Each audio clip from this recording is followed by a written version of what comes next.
Direito tributário é o segmento do direito financeiro que define como serão cobrados do cidadão os tributos e outras obrigações a eles relacionadas, para gerar receita para o Estado.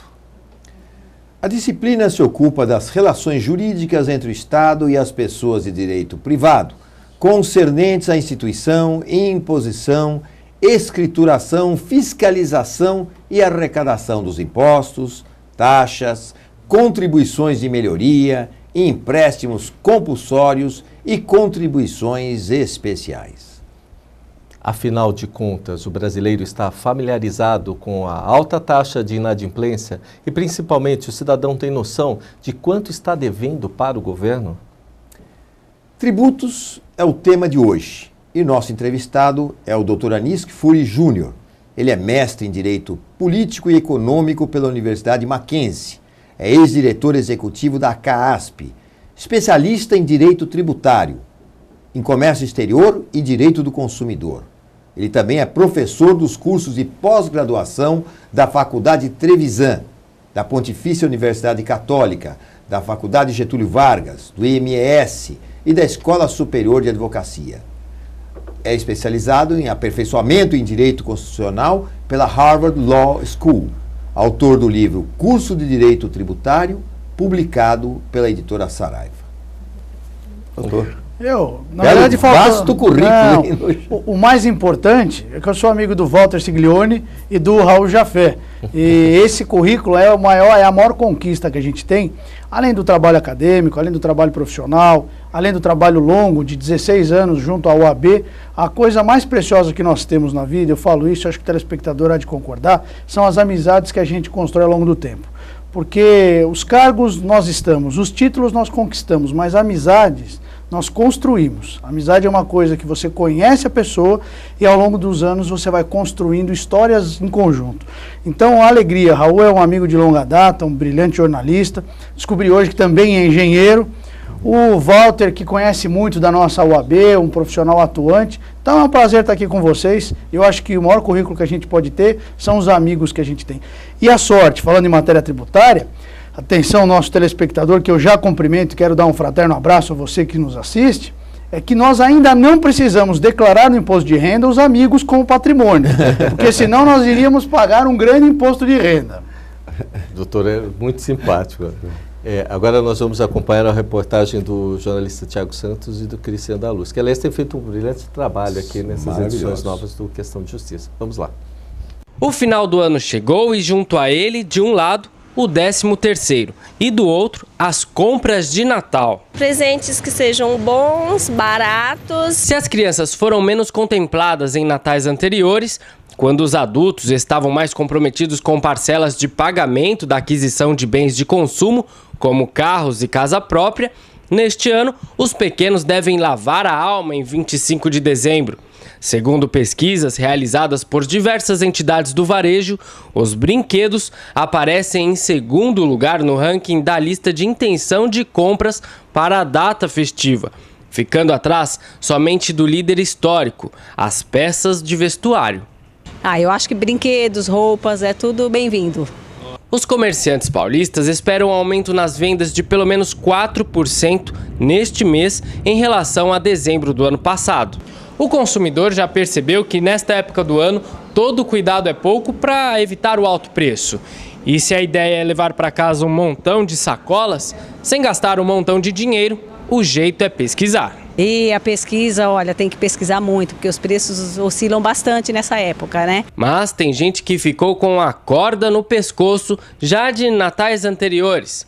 O diretor jurídico da Serasa fala que este é o momento de tentar limpar o nome. Nesse final de ano, as pessoas que pretendem obter crédito com esse recurso do 13º pode regularizar a sua situação cadastral, pagando dívidas passadas, baixando os seus nomes nos órgãos de proteção ao crédito. Olha, doutora Anis, eu sei que mexe tudo, tributo, Natal, conta, né, tributário, aí, imposto no governo municipal, mas eu lembrei de uma história que o senhor conta da tributação do brinquedo. que essa é fantástica, eu não posso deixar de comentar. Se eu puder resumir, eu preciso escutar essa história. Esse é um caso interessante, Siglione. O Raul é um caso que eu coloquei no meu livro e que aconteceu na Receita Federal Americana, porque foi feito o bonequinho daqueles personagens dos X-Men, do Super-Homem, do Homem-Aranha, e isso foi feito na China. E na China, quando a empresa americana que mandou confeccionar recebeu a importação, pagou o imposto de importação. Só que pela legislação, tem duas alíquotas diferentes. Brinquedo paga um imposto X e bonequinhos pagam outro imposto. Então, o bonequinho, agora não vou me recordar os percentuais, mas o bonequinho paga menos. Então, a empresa americana, quando importou esses brinquedos da China, o Homem-Aranha, o Superman, o X-Men, importou ele como boneco e pagou lá 7%. E brinquedo pagava 17%. E aí quando vem o fiscal da Receita Federal Americana e interpreta a legislação, e a lei tem lá um parágrafo que diz, bonecos pagam 7%. Aí tem um parágrafo. Consideram-se bonecos todo brinquedo que represente a figura humana. O fiscal da Receita diz, como os X-Men são mutantes, não são humanos, logo não são bonecos, são brinquedos, e portanto não paga 7%, paga 17%. E autuou a empresa sob a alegação de que o X-Men não é humano. Imagina a defesa. Então essa é uma forma até lúdica, né? Para a gente demonstrar para o aluno, para o estudante de direito, como o direito tributário causa um impacto até onde as pessoas não imaginam. Imagina uma discussão para saber se o X-Men é humano ou não é humano, porque isso traz um impacto financeiro relevantíssimo. Nós estamos falando de alguns milhões. Imagina quantos milhões não foram a importação nesse caso. Você pegar um bonequinho do Superman, o Superman é um extraterrestre, ele é de Krypton. Então, claramente, ele tem feição de ser humano, mas ele não é um ser humano. Então, ou seja, essas discussões sobre características, todos os momentos, ela tem impacto no dia a dia do cidadão. Quando você compra um shampoo, quando você compra uma pasta de dente, um tipo de comida, tudo isso é a interpretação jurídica que vai definir qual é a tributação. Tem um outro exemplo que eu também coloco no meu livro, e esse foi um caso real em São Paulo, porque a legislação do ICMS cobrava 18%. A regra cobrava não, cobra 18% como regra geral de alíquota. Mas no passado, a alíquota ia para 7% para produtos essenciais, como até hoje, cesta básica e tudo mais, só que o regulamento do ICMS dizia pãozinho. Pãozinho paga 7%. E aí gerou discussão, porque a indústria do pão de queijo disse, pão de queijo é pão, é pãozinho. Pão de calabresa, pão de batata, até pão de mel é pãozinho. E, portanto, pagava 7%. Então, hoje, a lei foi alterada. Eu costumo dizer que quem quiser fazer um pãozinho francês, não precisa comprar livro de receita. Compra o regulamento do ICMS. No regulamento do ICMS tem lá a receita do pão francês, justamente para definir qual pão vai pagar 7%. Então, ou seja, muitas vezes, a interpretação da legislação pode gerar, dentro da lei, uma economia tributária para o empresário para buscar os melhores caminhos, as melhores alternativas. Mas é um campo muito vasto. É que as pessoas não conhecem o direito tributário. E o objetivo no curso de direito tributário foi exatamente facilitar essa linguagem. Porque o direito do consumidor é muito conhecido. As pessoas podem não conhecer os artigos, mas sabem dos seus direitos. E como cidadão, as pessoas não conhecem. E olha, nós pagamos no Brasil uma carga tributária extremamente elevada. Nós pagamos mais impostos, se você comparar proporcionalmente, que muitos países europeus. E nós não temos o mesmo retorno na prestação de serviço público. Eu acho que esse é o grande problema. Porque na Europa se paga muito imposto, mas as pessoas recebem uma boa previdência, um bom ensino. Nos Estados Unidos, você cobra um pouco menos de imposto, mas o governo estimula você a gastar e você abate tudo no imposto de renda. No Brasil, a gente tem uma dedução do imposto de renda extremamente pífia, o valor de dependente é muito baixo, das despesas muito baixo, e a carga tributária é muito alta. Então você ganha, paga, em 3 momentos da sua vida você paga imposto. Quando você ganha, quando você gasta e quando você guarda. Se não tiver nenhuma dessas 3 hipóteses, você não paga imposto. Então ganhou, pagou. Gastou, pagou. Guardou, pagou. Qualquer que seja a situação. Agora eu até pergunto para o senhor, professor, eu li, agora o número está me fugindo a cabeça, mas parece que nós temos cerca de 400 normas tributárias todos os dias. O número é incontável. Se a gente só para ter uma noção, o ISS, que é o Imposto sobre Serviços, ele tem uma lei nacional que é a Lei Complementar 116. Mas além dessa lei complementar, que ela visa uniformizar, nós temos em cada município uma lei, obrigatoriamente do ISS. Pelo menos uma lei. Nós temos mais de 5.500, então só do ISS, para você prestar serviço no Brasil, você teria que entender 5.500 leis tributárias. Aí tem o decreto, aí vem as portarias, isso para falar de um tributo. Se nós falarmos do IPTU, mais outras 5.500 leis. Se nós falarmos do ITCMD, do ITBI, aí começa. Então nós temos hoje uma carga tributária muito grande, e o grande problema é que a população, por não entender como funciona o sistema tributário, ela não participa dos debates. Ou seja, nós reclamamos e não temos a visão de quanto nós pagamos. Infelizmente, esse é um problema que nós precisamos evoluir em termos de cidadania. Um avanço foi a legislação, nós fizemos um abaixo-assinado, a OAB, a Associação Comercial, da qual eu sou conselheiro também. Nós fizemos um movimento pelo de olho no imposto. E o objetivo era mostrar ao cidadão quanto você paga de imposto na mercadoria. Mas ainda não acredito que chegou no nível que nós precisamos. O importante era você ir no mercado, fazer uma compra de R$300 e o caixa do supermercado falar, agora você tem que me dar mais R$100. Aí imagina o cidadão dizer, mas R$100 do quê? É do imposto. Nós não vemos quanto nós pagamos de imposto. O dia que ele tiver que tirar 10 notas de R$10, entregar e ver que aquilo é imposto na boca do caixa do mercado, nós vamos aprender o custo, que não é o governo que nos dá, não é benesse, não é favor, é dinheiro nosso. O que o Estado nos presta com o nosso próprio dinheiro. E nós somos um dos maiores contribuintes. Aliás, já passamos do nível de contribuinte, já estamos sendo praticamente espoliados, dependendo da situação, porque o nível de carga tributária é muito grande. Você paga todos os dias, desde a hora que abre a torneira, tem pagando tributo. Não, aliás, nós até comentávamos justamente que em países onde a moeda é mais forte do que a nossa, dólar, euro, você consegue comprar mercadorias mais barato do que as mercadorias brasileiras. Diz que há certos níveis, né, que se mede o custo de determinadas coisas em determinados países. Me falaram que o custo do McDonald's aqui de São Paulo é o segundo mais caro do mundo, só perdendo para o da Noruega. Ou seja, tudo que é do Brasil está mais caro do que nos outros países, e mesmo sabendo que a nossa moeda chega a ser 2,5 vezes, 3 vezes inferior a essas moedas estrangeiras. E eu pergunto uma coisa para o senhor, por que é que nesses países, a gente quando compra, a gente vê na nota discriminados 2 ou 3 únicos impostos? Aqueles são os únicos. Por que no Brasil isso não acontece? É má intenção, má vontade? O que acontece aqui no Brasil? O modelo nosso de cobrança, a tua pergunta é muito boa. Nos Estados Unidos eles têm o VAT, né, que é o Value Added Tax, e que na Europa é o IVA, que é o Imposto sobre Valor Agregado. É um modelo de tributação um pouco diferente do nosso ICMS.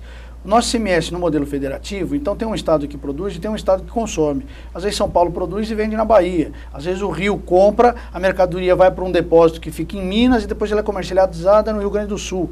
Ou seja, o modelo tributário nosso, ele prevê uma divisão das arrecadações do ICMS. E isso gera a famosa guerra fiscal, a famosa que todo mundo fala. São estados brigando para levar empresas, para levar emprego, através de incentivos tributários que muitas vezes são questionados. Então, esse modelo que nós adotamos, ele não é produtivo para o país. Ele gera uma guerra e, como em toda guerra, todos perdem. Não existe numa guerra vitoriosos. Pode ter aquele que foi o vencedor porque impôs a sua ideia sobre o outro, mas ele também perde, ele vai gastar energia, vai perder vidas. Então, quando nós falamos em guerra, ela nunca é boa. Não há guerra positiva, toda guerra é negativa. Então, a guerra fiscal, ela traz prejuízo para todo mundo. Para o contribuinte, uma insegurança. Para o Estado, uma perda de arrecadação. E para a sociedade, um caos, né? Porque ele, além de perder a arrecadação, muitas vezes ele não sabe nem quanto ele paga de imposto. Um remédio, por exemplo, num estado, paga um imposto. Se você tomar o mesmo remédio do outro lado da fronteira, você paga outro imposto. Então, o grande avanço dessas legislações, você pega, por exemplo, a legislação francesa, é que você tem um imposto único que você paga na ponta. E isso facilita muito mais, além do controle, a questão de diminuir a guerra fiscal. Até porque a França também tem uma outra característica. Ele é um Estado unitário, então ele não é um modelo federativo, como o Brasil. Então, nesse modelo, o que se aproximaria mais são os Estados Unidos, porque nós copiamos o modelo americano, né, de federação, com os estados e tudo mais.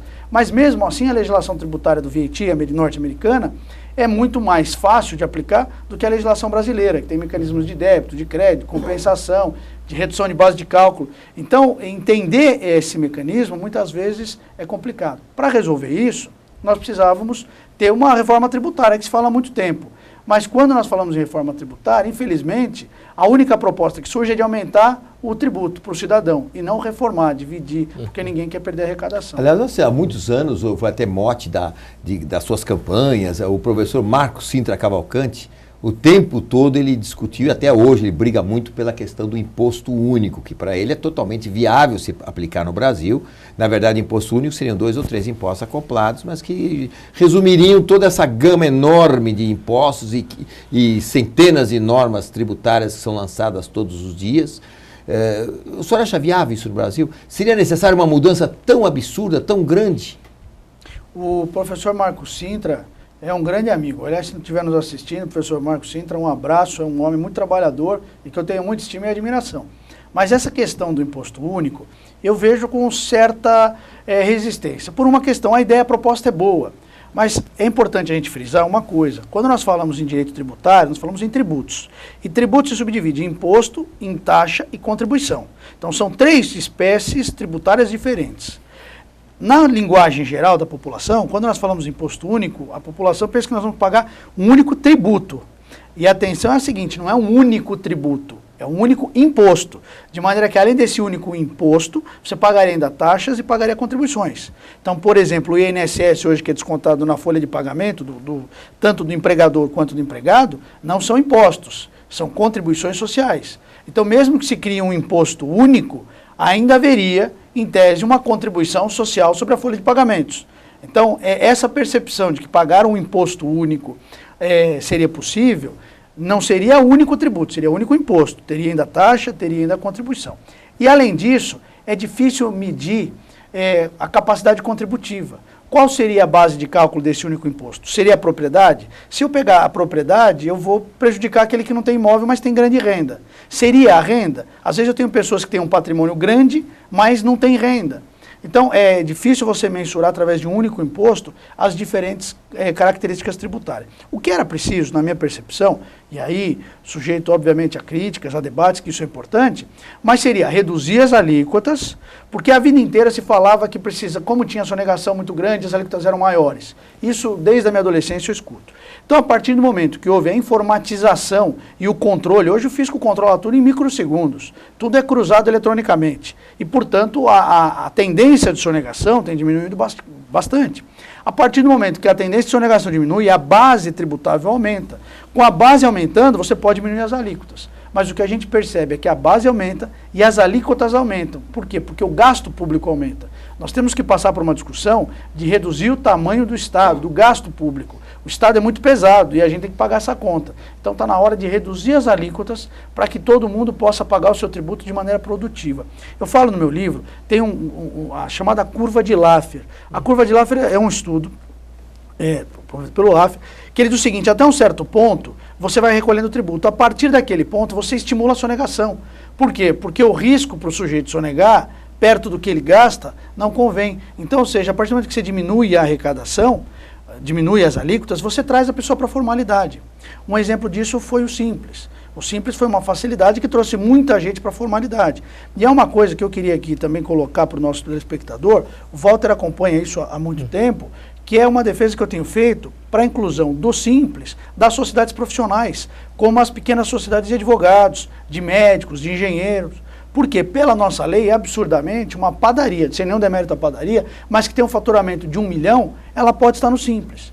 E 2 jovens profissionais que formam e resolvem montar um escritório, uma clínica, um consultório, seja o que for, como eles têm uma profissão de nível superior, eles não podem, pela lei, entrar no Simples. Então, se nós pegarmos, eu posso dizer isso porque eu estou na ordem há 16 anos, a gente vê muito jovem advogado começando o seu trabalho, depois de estudar 5 anos, um grande investimento, dedicação, ele monta o seu escritório com poucos recursos e ele tem que pagar imposto de renda como se fosse uma multinacional.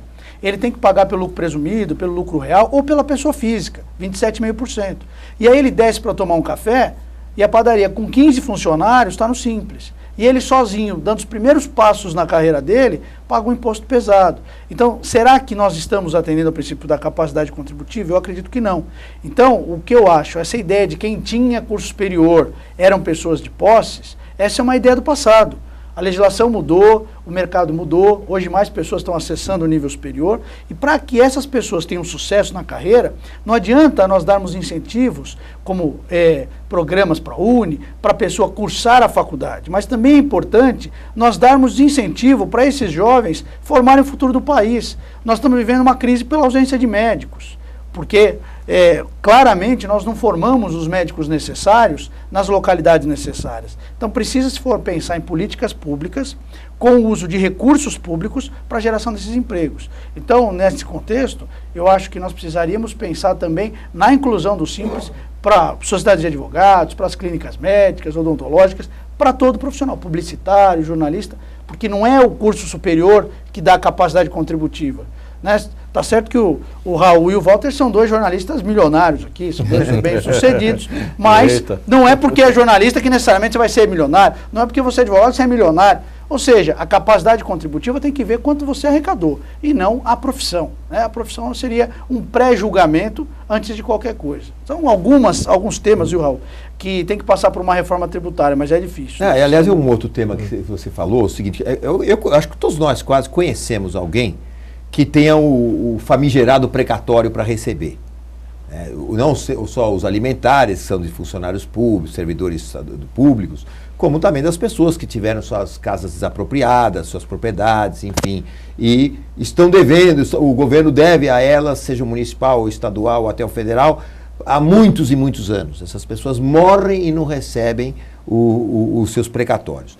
Já se falou muito, acho que já chegou até a se fazer em determinada época, a famosa compensação de tributos. Ora, a prefeitura me deve um precatório, mas eu tenho o imposto IPTU a pagar da minha casa. Eu poderia fazer um abatimento, vocês não pagam aqui, mas abatem do que vocês me devem. Seja estadual também, no caso. Enfim, como é que está essa história de compensação de tributos? Porque diz que esbarra muito na questão de competência, né, de Estado, município, de federação. Mas como é que está essa questão do Então, essa é uma briga longa. E o mecanismo da compensação ele é um instituto do direito. Se eu tenho um débito e um crédito ao mesmo tempo, eu faço o encontro de contas e eles se anulam, de maneira que possa, devedor e credor, anular reciprocamente aquelas dívidas comuns. Mas a legislação, até por aí a questão, eu acho que além de competência, é a questão de orçamento público. O governo não quer perder a arrecadação. Então ele tem o precatório, então só para o nosso telespectador fazer aqui uma distinção, o que é o precatório? Quando é uma diferença entre o precatório e a carta precatória. O precatório é quando o Poder Judiciário condena o Estado, a União, o Estado ou a Prefeitura a pagar um valor ou pelo funcionário público ou porque cobrou um tributo indevidamente. Então o Estado passa a dever para o cidadão uma importância. E como devedor tem que pagar, se não pagar ele é executado. Só que quando você executa uma empresa, quando o senhor ou a senhora é executado em casa, eles podem tomar os bens, eles podem penhorar a conta, mas quando nós executamos o Estado, não pode ser penhorado, porque o Estado tem os bens impenhoráveis. E isso faz com que o Estado seja um grande devedor da sociedade. Deve para o servidor, deve para o advogado que trabalhou, deve para a pessoa que teve a sua casa desapropriada e não recebeu uma indenização. E como ele tem essa possibilidade de ir postergando ao longo do tempo, ele não paga, ele fica um mal pagador. Então você fica com filas de precatório, pessoas precisando de dinheiro e anos sem receber. E nada acontece ao Estado. Então, uma das alternativas era utilizar, como o Raul bem observou, esses créditos. Então, imagina, eu tenho um crédito para receber do Estado, da Prefeitura. Como o Estado não me paga, eu poderia compensar com o IPTU. Não, mas veja o absurdo. Então a prefeitura, além de não pagar, eu ainda não consigo compensar com o IPTU. E o Estado a mesma coisa. Esse é um grande dilema e não passa porque, pelo volume de dívidas que o Estado tem, se ele autorizar automaticamente essa compensação, certamente ele vai ficar sem arrecadar um bom tempo. O valor da dívida é muito grande. Mas nós precisamos trabalhar nessa linha.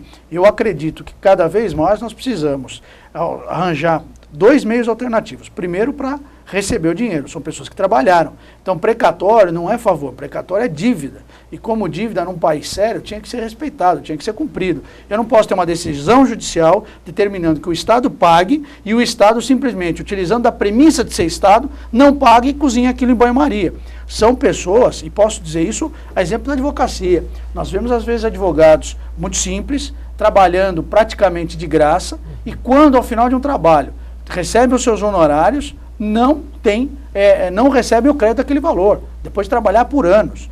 Ou seja, e aí você coloca uma situação que é até de própria subsistência da pessoa, servidores públicos. Então nós precisamos cada vez mais bater na possibilidade de compensação imediata de todos os precatórios com os tributos devidos, Além do que, parar com essa cultura brasileira de que não pagar precatório é normal, faz parte. Precatório tem que ser cumprido, tem que ser pago. Senão o cidadão também não tem o direito de pagar o que está devendo também, né? Claro. Você sabe, eu posso me estender um pouco nessa resposta, porque vocês estão colocando alguns temas que é importante para a gente fazer a população refletir.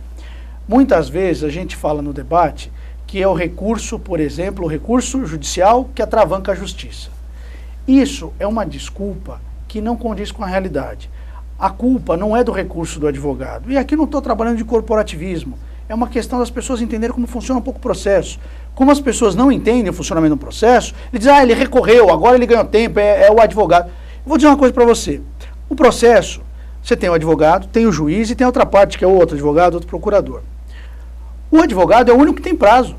O advogado tem prazo, o máximo que ele pode fazer ele tem 5 dias, 10 dias, 15 dias. Acho que o maior recurso, o maior prazo que nós temos hoje, se muito, gira em torno de 30 dias. Então não é esses 30 dias que faz um processo parar por anos. O que faz um processo parar por anos é a burocracia, é a falta de informatização. Agora nós entramos no processo digital. Vou dar só um exemplo para ficar muito claro. Imagina você que você vai entrar com uma ação em São Paulo e que você quer, junto dessa ação, citar uma pessoa que está em São Bernardo do Campo, São Caetano e Santo André. 3 cidades vizinhas aqui de São Paulo. Você vai propor ação e para citar essas 3 pessoas, para começar o processo, você tem que pedir uma carta precatória, que é diferente do precatório. Então como funciona isso? Você protocola a ação, vai para o cartório manda para o juiz manda citar, volta para o cartório prepara uma carta para São Caetano, uma carta para Santo André, uma carta para São Caetano. Mas ele não manda, ele podia mandar um e-mail, mas não manda, ele prepara um ofício, esse ofício volta para a mesa do juiz. O juiz assina, volta para o cartório manda informar o advogado. Aí o advogado tem que ir lá no cartório, pegar aquela carta e ele mesmo levar até o fórum de Santo André, de São Bernardo e de São Caetano. Vai em cada um desses 3 fóruns, protocola em cada um desses 3. Quando ele protocola, vai para o cartório de cada um. O cartório vai para o juiz manda cumprir, volta para o cartório manda para o oficial manda citar a pessoa. Nossa. Isso para começar o processo. E eu pergunto, o que faz a justiça demorar? Será que é o recurso? O recurso não é bem do advogado. O recurso é bem da sociedade. Imagina o seguinte, a criança, né? Eu gosto muito do exemplo da criança, porque a criança tem noção de justiça. Nós nascemos com um senso de justiça. Uma criança, quando briga com o irmãozinho, a primeira coisa que ela faz é reclamar para a mãe. A mãe não faz nada, ou não é justa, por alguma falha, ou porque não teve todas as provas, ou porque o irmãozinho não contou direito, ele vai reclamar para quem? Para o pai. A criança sabe o que é recurso. E quando o pai não faz nada, ele vai reclamar para o avô. Ou seja, ele sabe o que é o STF também em casa. Ele cria o próprio STFzinho dele. Porque a criança nós temos inerente a gente, mesmo que não houvesse um código positivado, a noção de justiça é inerente ao ser humano. Quando nós vemos uma injustiça, nós nos revoltamos. É por isso que a novela da Ibope, quanto mais vilão é o personagem, mais as pessoas torcem, mais naquele momento cada cidadão é um advogado, querendo acusar, querendo defender, coitado, alguns com dó. Né? Nós vemos aí os grandes personagens da telenovela brasileira tem essa característica, são vilões. Se a novela for toda boazinha, ninguém tem esse embate de ideias. Então, o que nós precisamos fazer é pensar aí um novo modelo. O Brasil precisa repensar alguns modelos que já se encontram saturados. Um deles é o nosso modelo tributário, que o Raul bem colocou. Eu acho que a gente tem uma carga pesada. O segundo é o nosso modelo judicial. Não adianta a gente resolver o problema tirando recurso. Não adianta a gente resolver o problema não dando justiça. Nós temos que buscar mecanismos mais rápidos de solução. E nós precisamos evitar o conflito. E aí entra uma outra atuação do advogado, que é muito importante, que é o advogado enquanto consultivo. A gente tem muita formação do advogado como contencioso. Mas o advogado ele pode fazer um bom contrato. Um bom contrato pode evitar que a disputa vá para o Poder Judiciário. Se você tem um bom advogado fazendo um bom contrato, deixando tudo muito claro, dificilmente aquilo vai se transformar num processo judicial. Mas o grande problema é que as pessoas não contratam o advogado para fazer o contrato. O contrato ele compra na papelaria, ele acha que dá para fazer de qualquer jeito. Só que contrato, por exemplo, é uma coisa que você faz quando está tudo bem, no momento de alegria, no momento de festa, no momento de compra, e que você vai usar no momento que não dá mais para mexer e no momento de tristeza. Então, quando eu compro a casa, estou comprando a casa própria, alegria. Faço o contrato, não, está tudo bem, está tudo certo. E no momento que dá problema, não dá mais para mexer no contrato. E isso vai parar no judiciário. Então, assim, nós precisamos repensar o modelo de judiciário e o modelo de sistema tributário nacional, para a gente poder desenvolver o país que a gente busca, né? Eu acho que é isso. Eu queria não esgotar esse assunto, mas também ver um outro lado do doutor Anis, né, que é a questão do relacionamento que ele tem hoje com a advocacia, né, por conta das lideranças que ele teve na Caixa de Assistência dos Advogados e tal. E ali, doutor, eu percebo que o senhor teve um contato amplo com esse inscrito, esse profissional que busca aí no direito a sua sobrevivência. Eu sei que para o começo do ano o senhor está lançando uma obra que dita como é que esse advogado novo deve proceder, essas dicas que são importantes para esse convívio. Afinal de contas, o mercado é competitivo e a profissão do advogado é muito difícil, porque ele instrui, né, a pessoa nas suas mazelas, né, na verdade. O que o senhor fala, fazer o contrato é bom, na hora de executar precisa de um advogado para estar junto e também para fazer o contrato.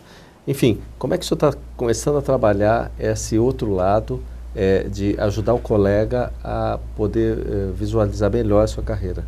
Olha, eu até agradeço a oportunidade da pergunta, Walter. Esse é um trabalho ao longo dos anos, eu estou na ordem com prazer há 16 anos. Então eu posso dizer que eu conheci muitos problemas do dia a dia. E ao longo da minha carreira, eu lecionei, então eu vi o advogado, o aluno escrevendo as falhas que ele comete numa prova, fiz parte de processo seletivo, então vi as falhas no momento de contratação, fui julgador do Conselho Municipal de Tributos e do Tribunal de Impostos e Taxas, então li a petição do colega, as falhas, e a ideia foi, vendo tudo isso, consolidando esse universo, né, como conselheiro da ordem, como ex-diretor, quais algumas dicas que a gente viu no dia a dia, sem nenhuma pretensão de esgotar o tema, de ser o dono da verdade, mas de dar algumas dicas que às vezes são falhas pequenas que as pessoas não percebem e precisam exatamente desse momento de reflexão. Então, muitas vezes, eu digo, só um dos capítulos aqui já adiantando, né? Às vezes a pessoa leva o contraditório para o lado pessoal. De todas as profissões do mundo, a única profissão que você nasceu para ser contrariado é o advogado, e vai ser contrariado por lei. Porque sempre que algum engenheiro constrói um prédio, ninguém fica torcendo para cair. Quando um médico opera, ninguém fica torcendo para dar errado. Mas quando um advogado entra com uma ação, seja qual for o direito, vai ter alguém do outro lado para rebater. E isso faz parte da dinâmica do direito. E essa tensão não pode ser levada para o lado pessoal. Você tem que administrar isso, entender que isso é o debate das ideias. Um apresenta uma tese, o outro apresenta uma antítese, e daí surge a síntese. Então você tem que convencer com argumentos, mas sem levar isso às vezes para o lado pessoal. No passado, e aí dados da CASP, no passado o advogado sofria muito de infarte e problemas vasculares, por conta do nervosismo. Hoje, o grande mal que assola a humanidade, mas com muita ênfase a advocacia, é a depressão, porque a pessoa lida todo dia com um serviço público caótico, saturado, esgotado, com atendimento ruim, e isso faz com que o advogado, se ele não estiver bem preparado para enfrentar esse novo cenário, tudo muito rápido, tudo online, de um lado o cliente querendo tudo online, e de outro lado uma estrutura burocrática que não acompanha essa velocidade, e ele nesse meio da briga. Então é importante que a gente comece, e a ideia do livro foi exatamente essa, mostrar algumas dicas, como apresentar o seu currículo, como se apresentar uma ideia e principalmente como enfrentar os problemas do dia a dia. Eu acredito, Walter, e isso eu vejo com muito carinho, nós temos 300 mil advogados no estado de São Paulo.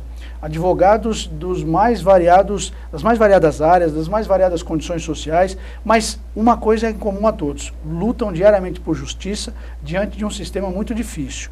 Eu lembro quando nós fizemos a promoção das livrarias da CASP, eu como diretor puseram o libanês para cuidar da lojinha, né? Tá aqui o Jafé, que é meu primo aqui.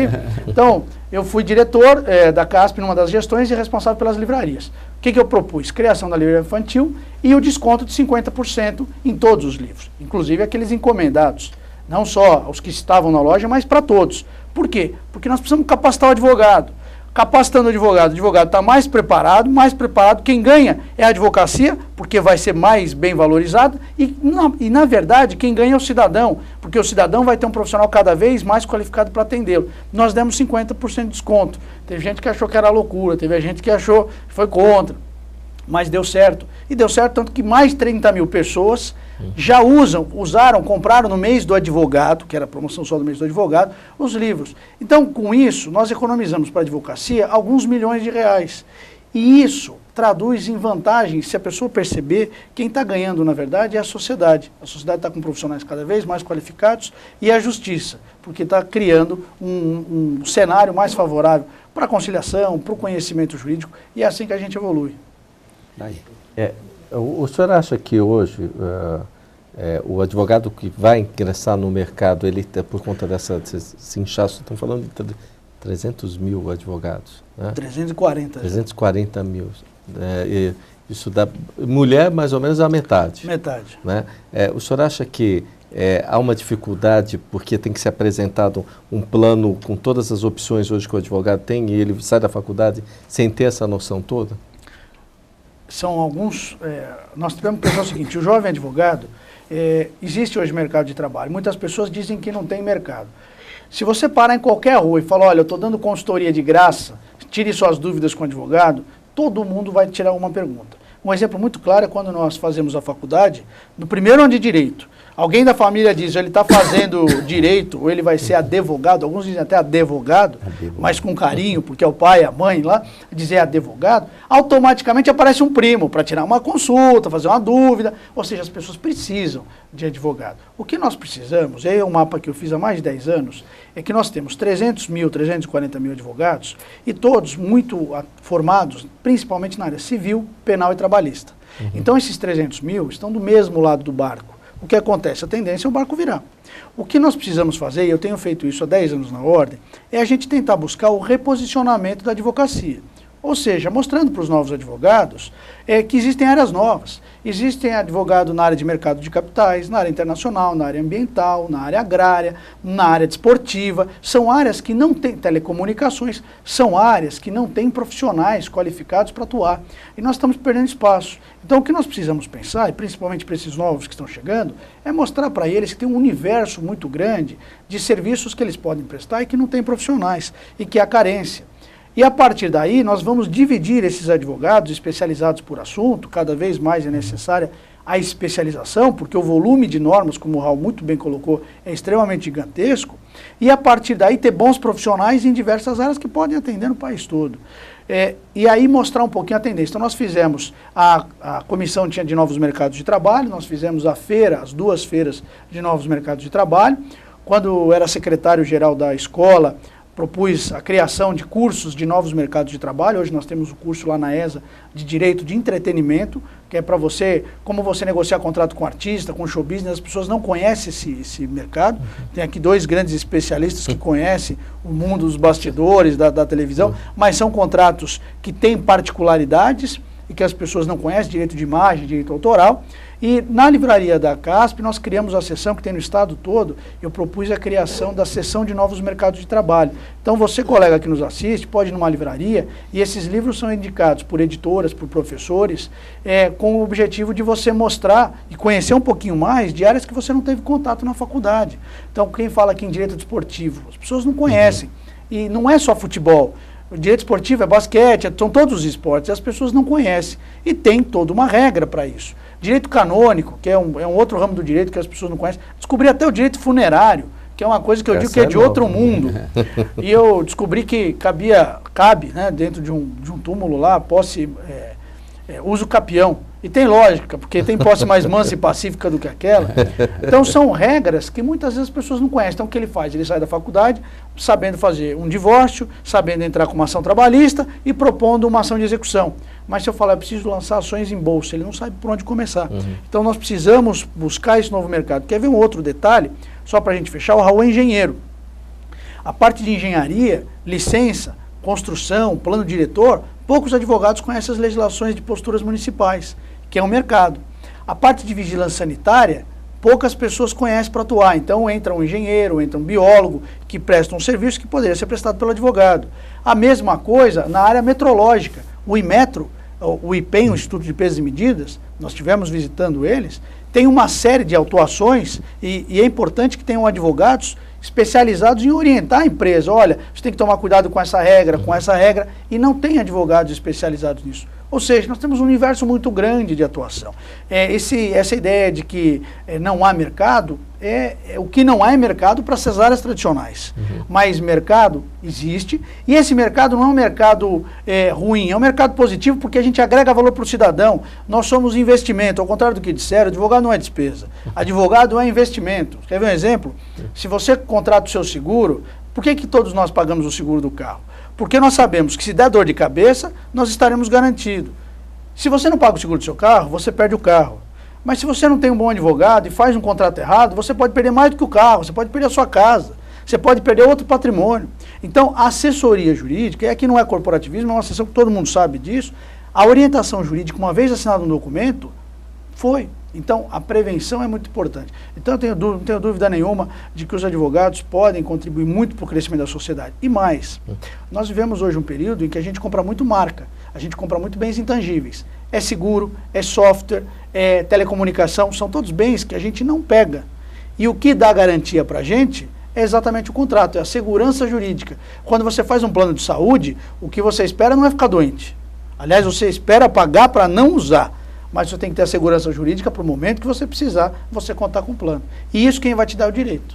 Raul, eu fiquei espantado que eu participei de uma conversa com o doutor Anísio e um pessoal que vinha de fora, da Europa, e aí o senhor citou que, voltando à questão tributária, ele estava falando mais ou menos uns 106% a mais de impostos do que ele pagaria para abertura de uma empresa na Europa. E ele estava comentando até que era a parte inviável, quase ficou inviável, é mais fácil trazer de lá para cá. E o doutor Anísio, com muita propriedade, colocando para essas colocações colocando essa referência de comentar o produto, mas eu fiquei pasmo, né? Porque é muita coisa. 106% de imposto a mais que um país da Europa é muita coisa para a gente sobreviver. E o que nós já falamos de outros programas, o povo não vê o retorno desse imposto, porque muita gente acha que a população não quer pagar imposto. Não, a gente quer, desde que esse imposto seja revertido em produtos e serviços para a população. Mas eu queria até, aliás, já que nós falamos em impostos, eu queria uma opinião pessoal do doutor Anísio com essa questão que está sendo muito polêmica na Prefeitura de São Paulo, que foi o aumento do IPTU. Mas não foi um aumento qualquer, foi um aumento que superou todos e quaisquer níveis, qualquer índices de inflação do país foram superados em muito. Hoje nós falamos os índices dão entre 5%, 6%, 7% de inflação ao ano e o imposto passa dos 20%, em alguns casos chegará a 30%. Um prefeito e a sua Câmara de Vereadores, eles podem simplesmente, em comum acordo, aumentar o tributo a bel prazer, quer dizer, num valor muito acima dos índices que medem o que regem a nossa vida, que aumenta o nosso plano de saúde, que é a nossa mensalidade de um clube, que é o índice de correção do plano de saúde, enfim, é possível que se aumente de tal maneira um IPTU de uma propriedade, usando critérios tão pouco assim aceitáveis, de uma exposição realmente muito pobre de valores. Como é que o senhor vê essa discussão aqui em São Paulo? Juridicamente, dá para o setor apelar na justiça e ter chance de ganhar? Então, muito boa pergunta, Raul. Eu acho, primeira coisa, sempre a tributação, ela tem que encontrar um limite na Constituição, e ela encontra, no princípio da capacidade contributiva. Então, a partir do momento em que a tributação começa a atingir o mínimo existencial, o mínimo vital para o cidadão, essa cobrança passa a ser inconstitucional, ela fere o princípio da capacidade contributiva. E aí ele passa a ser um confisco, sendo que também tem um outro princípio, que é o princípio do não confisco. Quando nós falamos no aumento de IPTU com a aprovação da Câmara Municipal, é importante lembrar que o vereador é eleito por todos nós para representar o interesse da população. Então, portanto, é importante que a população saiba o vereador que votou a favor do aumento, contra o aumento, para que ele possa cobrar do seu vereador, porque, na verdade, nós fazemos a eleição do vereador somente no momento da eleição. A partir dali, todas as escolhas são individuais. Então, o cidadão não é ouvido. E não sei se esse aumento é, de fato, uma representatividade. A voz do cidadão, se fosse as urnas, não seria pelo aumento. Então, houve aí uma falha também, me parece, de legitimidade na medida em que o legislativo manifestou uma opinião, aprovando e falando em nome da população, mas que não representa a vontade e o interesse da população. Então, ou seja, nós demos um mandato para nos representar e os nossos representantes votaram de alguma coisa que me parece não era a percepção geral. Além disso, sempre que... dois pontos que são importantes nessa questão é como se deu o aumento. O aumento na cidade de São Paulo se deu por região, por bairros, não foi de maneira uniforme, de maneira que os bairros centrais passaram a ter uma tributação maior do que os bairros periféricos, como se quem morasse no centro fosse mais rico do que quem mora num bairro mais afastado. Você pode ter mansões em bairros mais distantes e pode ter casas mais simples no centro. Então esse critério me parece que também não atinge uma igualdade. Dentro do próprio bairro você tem casas de grande porte e você tem casas de pequeno porte. Eu me lembro, eu fui conselheiro municipal de tributos, nós julgávamos processo tributário. Eu me lembro de um caso de uma casa que foi julgado que ela ficava do lado ali da favela, da comunidade ali do Paraisópolis, daquela região, e que ele tinha problemas, ou seja, tinha ali uma mansão de um lado e uma pequena casinha do outro. E os dois eram no Morumbi, um bairro nobre de São Paulo, e não dá para você equiparar esses dois universos, são dois universos distintos. Mas, além disso, aqui acho que fica uma dica, até a título de serviço público para o cidadão, para o nosso telespectador, as pessoas recebem o carnê e acham que não podem fazer nada. O carnê é um lançamento tributário dizendo que você tem que pagar o IPTU. E, como tanto, cabe uma impugnação administrativa que pode ser formulada. Então, quando você recebe o seu carnê, se você não concordar, não é veio o valor, tem que pagar. Se você não concordar com aquele valor que veio do imóvel, você pode entrar com um recurso, uma impugnação administrativa, não se paga custas, e lá você pede uma reavaliação. Você diz, não concordo com o imóvel, porque minha casa vale tanto, junta os documentos de prova que você tenha que a casa não vale aquele montante, que vale menos, e a partir daí você pede uma revisão de IPTU. Isso é possível fazer, mas as pessoas não conhecem esse direito. Então, como isso é feito numa planta genérica de valores, pega uma cidade inteira e estabelece um valor médio lá por metro quadrado. E isso dá distorção. Às vezes você pega uma casa que vale muito mais, cobra menos, uma casa que vale menos, você cobra mais. Então, individualmente, caso a caso, se você, telespectador que está nos assistindo, recebeu o IPTU e vê que o valor está muito onerado, porque o que o governo aumentou não foi a alíquota do imposto. O governo aumentou foi o valor do imóvel. Como ele aumentou o valor do imóvel, por consequência, aumenta o valor do imposto. Mas se esse aumento do valor do imóvel tiver muito superior ou superior àquele valor real do imóvel, que é o que a gente considera de valor venal, porque o Código Tributário fala em valor venal, qual é o valor de venda?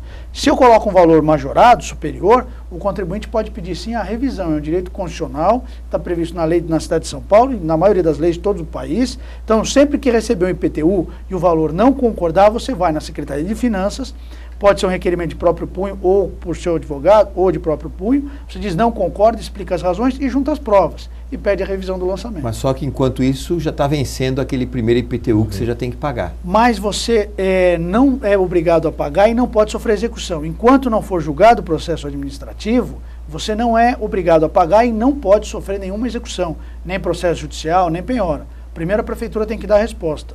Depois da resposta da prefeitura, você tem um prazo para pagar, se perder.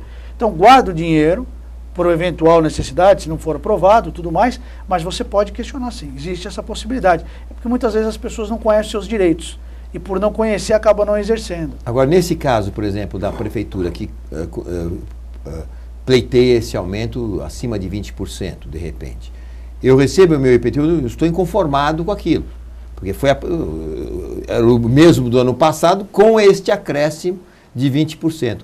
Eu posso tomar alguma providência? Administrativa, claro que aí já não cabe mais uma administrativa. Não cabe, viu, Raul? Até cabe. Se o valor do teu imóvel, quando aumentou 20% o valor do teu imóvel, e se você constatar que o valor do seu imóvel está superior ao valor de venda dele no mercado, então, olha, chegou aqui 300 mil reais o imóvel, eu não consigo vender ele por mais do que 200. Então, automaticamente está majorado. E aí, administrativamente, você apresenta o que nós chamamos de impugnação administrativa. Você apresenta uma impugnação, que é uma carta, pode ser elaborado pelo próprio contribuinte, pelo próprio cidadão, vai na Secretaria de Finanças e protocola.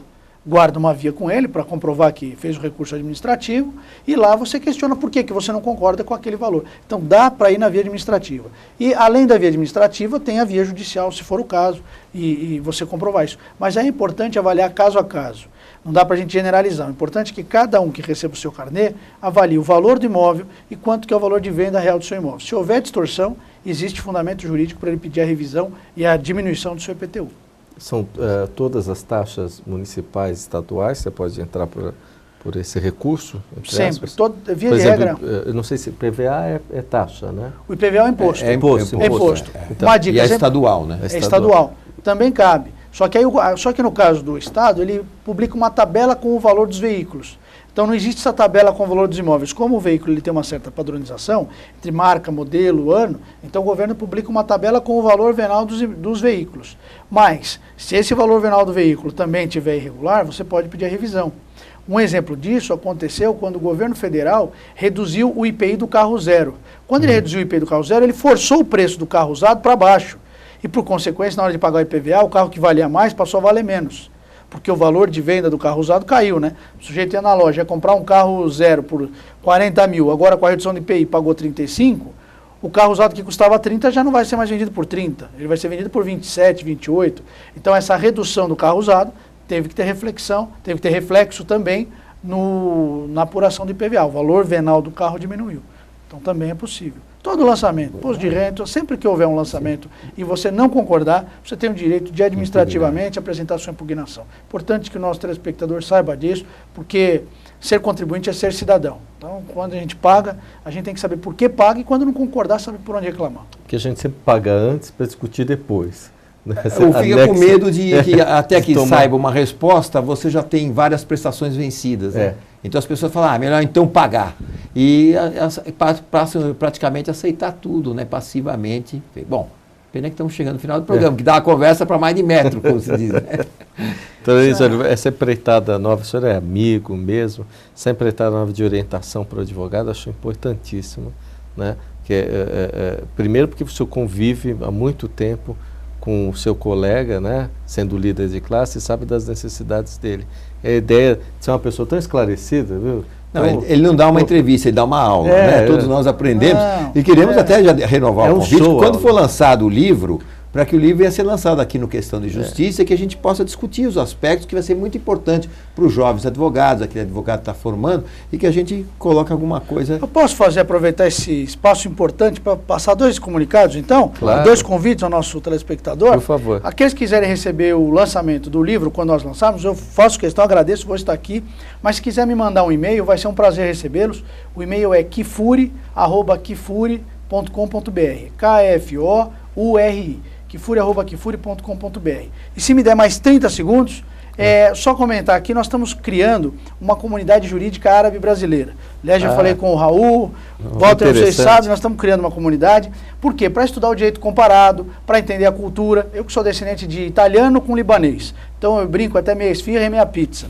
E são povos que gostam de comemorar, de estarem próximos, são festivos e muito acolhedores. E a ideia dessa comunidade jurídica é trazer um pouco da cultura de funcionamento, até porque as pessoas conhecem pouco, estudar um pouco o direito comparado, mas é aberto a advogados, juízes, promotores, todo mundo que é da família jurídica, que seja descendente de árabe, libanês, sírio, egípcio, e também de quem não é descendente, mas que gosta da cultura, que gosta das festas, que gosta de entender o direito comparado, e quem tiver interesse em participar, peço que me mande um e-mail, que eu vou com prazer, com muito carinho, caminhar a ficha de inscrição para vocês fazerem parte. Afinal de contas, a gente sempre fala em árabe, né? Ahlo Sahla, seja bem-vindo, e serão muito bem-vindos também. Tá ótimo. Olha, eu posso fazer uma sugestão também, que no dia tem uma festa caracterizada, para a gente poder participar disso. Né? Com muito prazer, estaremos lá. Olha, uma simpatia receber o senhor depois de tanto tempo juntos, né? E a porta está aberta. Eu faço um convite, quando lançar o livro, venha destrinchar ele em capítulos para poder fazer vai ser um prazer, viu? Vai ser bem interessante. O senhor está instruindo o advogado, a gente pega por temas. Vai ser um prazer, eu que agradeço a oportunidade de estar aqui com vocês, são 2 grandes amigos, a gente poder debater um pouco dos temas nacionais. E aí espero que isso a gente possa também refletir para o telespectador, formar o seu ponto de vista, a sua opinião, e com isso a gente desenvolver ideias, porque é assim que a gente constrói, através desse debate, dessa proposta. Então é uma honra estar aqui com vocês, viu? Obrigado pelo convite. Obrigado, Raul. A Questão de Justiça vai ficando por aqui, eu só quero fazer uma parte, dizer que a nossa produção está com a Eliane Lima, né? As nossas reportagens com o Tiago, né? Que está conduzindo muito bem, né? Sem dúvida. Né? Está conduzindo muito bem. Dando show aí para a gente. E a TV Aberta está de parabéns para colocar aqui um programa no ar, que é o Questão de Justiça, tem mais de 20 anos, mas com a participação de todos da casa agora. Obrigado.